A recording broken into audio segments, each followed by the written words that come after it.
Welcome back, my fellow crafters. I have a flaming hot pattern for you just in time for Valentine's. So grab your materials and join me.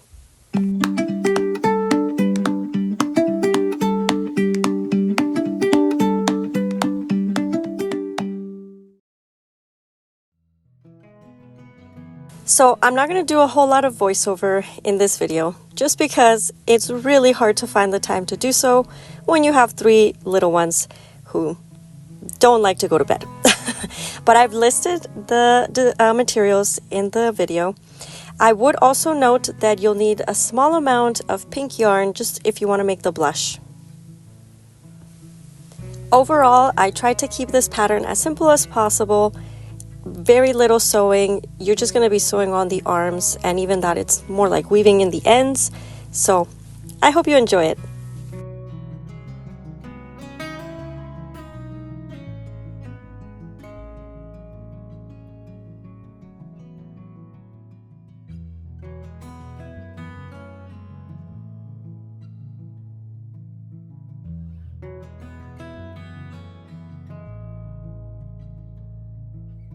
If you struggle with closing off your magic circles when working with chenille yarns, I do have a video in my channel where I talk about how to work with these yarns and how to be able to close off that magic circle.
When you make your decrease, I would suggest you use an invisible decrease where you put your hook in to the front loop only of the next 2 stitches.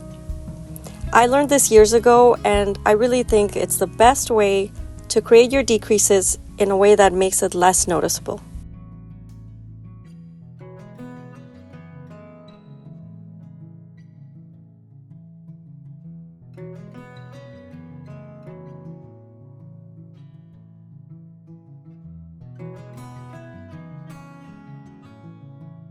We can now start placing our safety eyes on our chilies.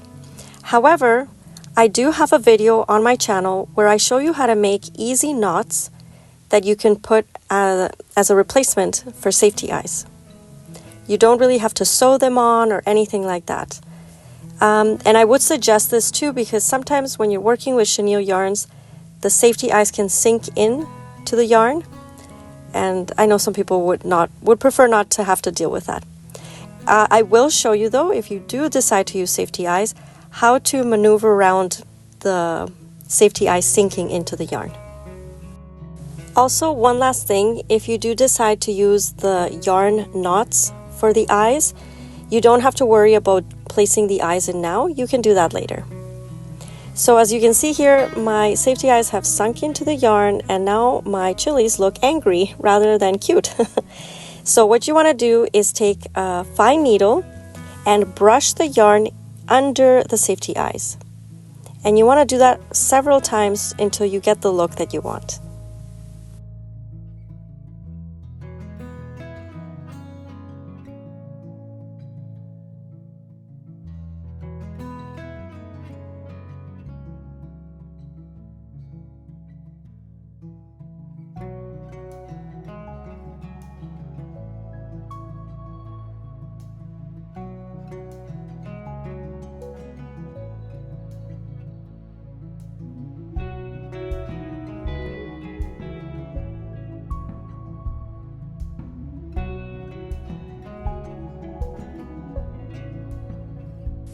For this whole round, you want to work into the back loop only.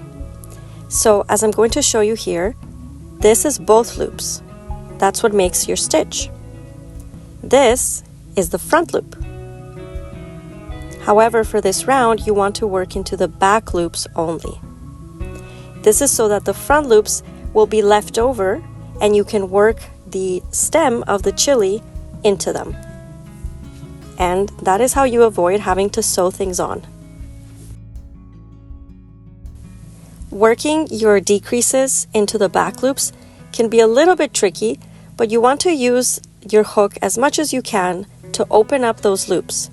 So use the tip of it to just get in the front at first and then push to the back loop. If you're new to crochet and you struggle to see the stitches, I would recommend that you mark the first front loop that you didn't work into with a stitch marker. That way later when you start to make your stem, you can easily see where you have to start. And I forgot to mark it off when I was filming this, but I'm going to show it in a couple seconds here.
To continue to the next round of the stem, you're going to work into the stitches of round 24 of the body. So in total, there's going to be 8 stitches that you can work into. And I suggest that you crochet over your ends. I won't be, because I found it was harder to show you where I was going into with my hook if I was crocheting over the ends. But I would highly recommend that. That way you don't have to be weaving things in after.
We've come to the end now, and if you want to close off the top of the stem, you can cut a long end and weave it through the front loops only of the remaining stitches, then pull it closed.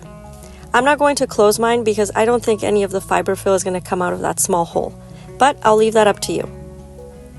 I also recommend leaving a long end that you can use to weave and cover a little bit of that red stuff showing by the side of the leaves.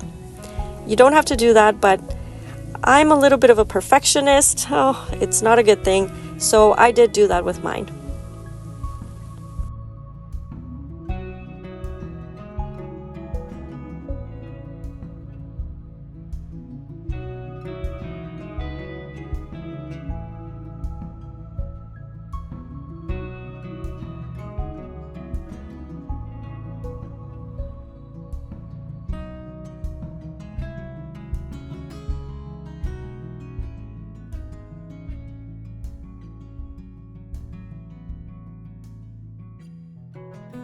Okay, now start from the beginning and make your second chili.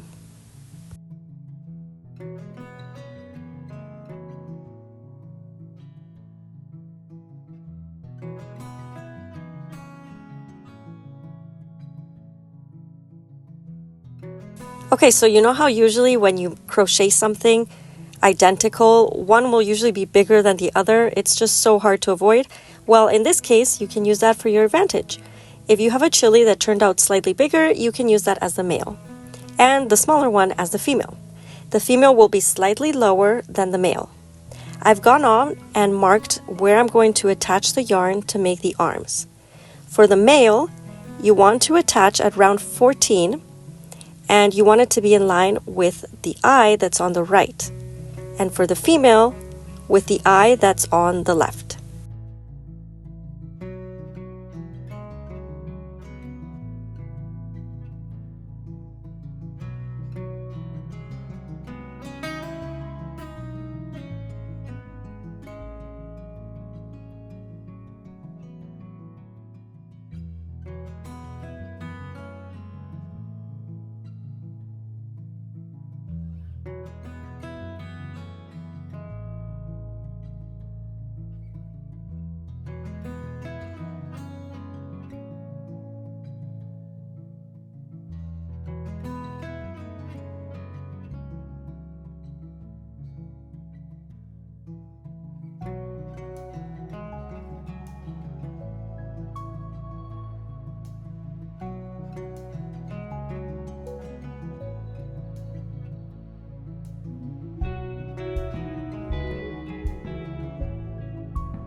Before you figure out where you're going to slip stitch, just see how you want the arm to be and then slip stitch in that direction.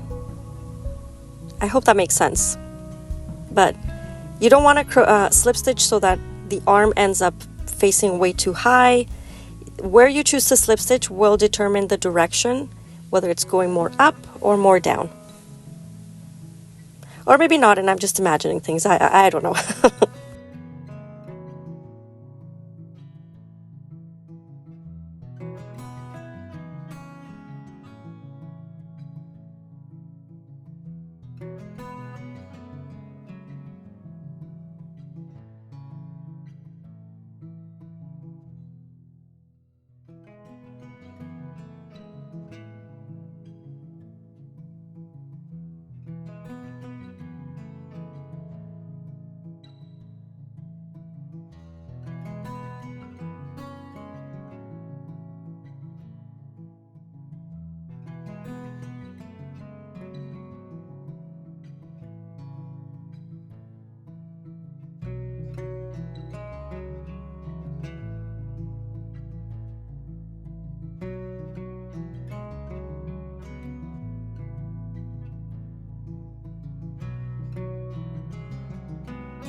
You can weave in the starting ends now, but leave the ends for when you sew the arms of the female onto the male's body.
You can go ahead now and pin the arms how you want. You can do it exactly as I'm doing, or you can do it differently. And this is where the long ends that you left at the end of the arms, they're going to come in handy because you can just use that to sew the arms onto the body of each other.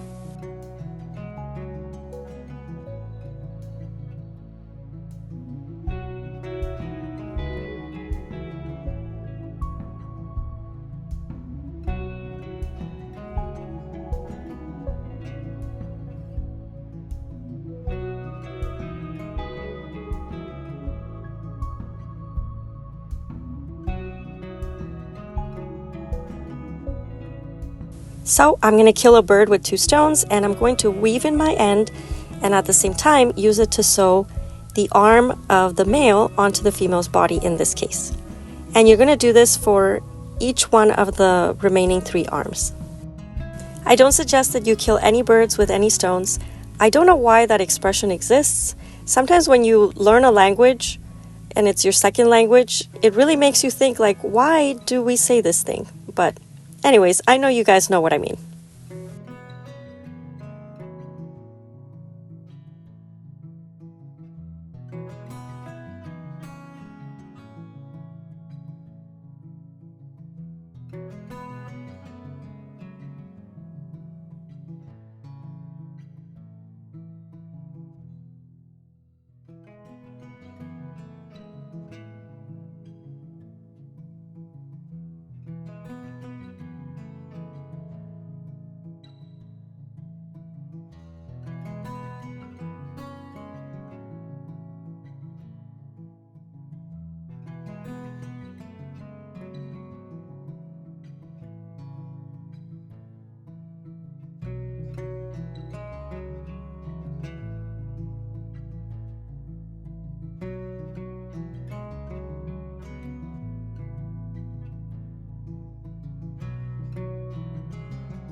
I've found that some people don't like to use fabric glue. They don't feel it's very secure, but I pin my stuff down with tons of pins, and usually I'll leave it overnight, and I've never had any problems. So if you don't feel comfortable using this method, you could sew it on, I guess, but I just wanted to avoid sewing at all costs.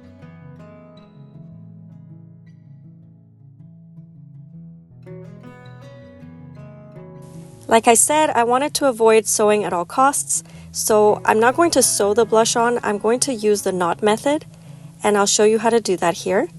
You're going to wrap that yarn into that knot a total of 6 times. And also, I'm using sport weight yarn, but you could use other types of yarns, and if you find the blush is too big or too small, you could wrap more or less times. And yes, this is the same method that I suggested for making the eyes if you want to avoid using safety eyes.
And your flaming hot chili peppers are complete.